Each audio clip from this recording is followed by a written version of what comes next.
Hi ನಮಸ್ತೆ, ಇದು Sunday mini vlog. ನಾವು ಸಂಡೇ ಮಾಲ್ ಆಫ್ ಏಷ್ಯಾಗೆ ಹೋಗಿದ್ವಿ. ಸಾರಿಕಾಗೋಸ್ಕರ ಅವರಪ್ಪ ಕರ್ಕೊಂಡು ಹೋಗಿದ್ದು. ಫಾದರ್ಸ್ ಡೇ ಸ್ಪೆಷಲ್ ಅಂತಲೇ ಹೇಳ್ಬೋದು. ಬೆಂಗಳೂರಲ್ಲಿರುವಂತಹ ಮೋಸ್ಟ್ ಬ್ಯೂಟಿಫುಲ್ ಆ್ಯಂಡ್ ಬಿಗ್ಗೆಸ್ಟ್ ಮಾಲ್ಗಳಲ್ಲಿ ಇದು ಕೂಡ ಒಂದು ಅಂತಲೇ ಹೇಳ್ಬೋದು. ತುಂಬಾ ಚೆನ್ನಾಗಿದೆ. ನಾನು ಫಸ್ಟ್ ಟೈಮ್ ನೋಡಿದ್ದು ಈ ಥರ ದೊಡ್ಡ ಮಾಲು. ತುಂಬಾ ದೊಡ್ಡದಾದಂತಹ ಬ್ಯೂಟಿಫುಲ್ ಆದಂತಹ ಮಾಲ್ ಅಂತಲೇ ಹೇಳ್ಬೋದು.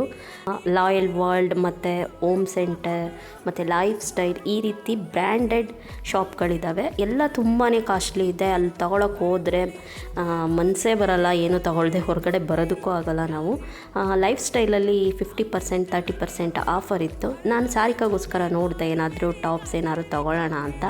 ಆದರೆ ಅವಳ ಸೈಜಲ್ಲಿ ಏನೂ ಸಿಗಲಿಲ್ಲ, ತೊಗೊಳೋದಕ್ಕಾಗಲಿಲ್ಲ. ಹಾಗಾಗಿ ಓಮ್ ಸೆಂಟರ್ಗೆ ಹೋದ್ವಿ. ಅಲ್ಲೇನಾದರೂ ಮನೆ ಐಟಮ್ಸ್ ತೊಗೊಳ್ಳೋಣ ಅಂತ. ಆದರೆ ಅಲ್ಲೂ ಕೂಡ ರೇಟ್ ತುಂಬಾ ಜಾಸ್ತಿ ಇತ್ತು. ಪ್ರತಿಯೊಂದು ಐಟಮ್ಸು ನೋಡೋದಕ್ಕೆ ಚೆನ್ನಾಗಿದೆ, ಆದರೆ ಎಲ್ಲ ಕಾಸ್ಟ್ಲಿ ಐಟಮ್ಸು. ಒಂದು ಗ್ಲಾಸ್ ವಾಟ್ರ್ ಬಾಟಲ್ ಮತ್ತು ಟೀ ಕಪ್ಪನ್ನು ತೊಗೊಂಡೆ. ಅದು ರೇಟ್ ಸ್ವಲ್ಪ ರೀಸನಬಲ್ ಆಗಿತ್ತು, ಹಾಗಾಗಿ ಅದನ್ನು ತೊಗೊಂಡೆ. ಹೀಗಿತ್ತು ನಮ್ಮ ಸಂಡೇ. Thank you.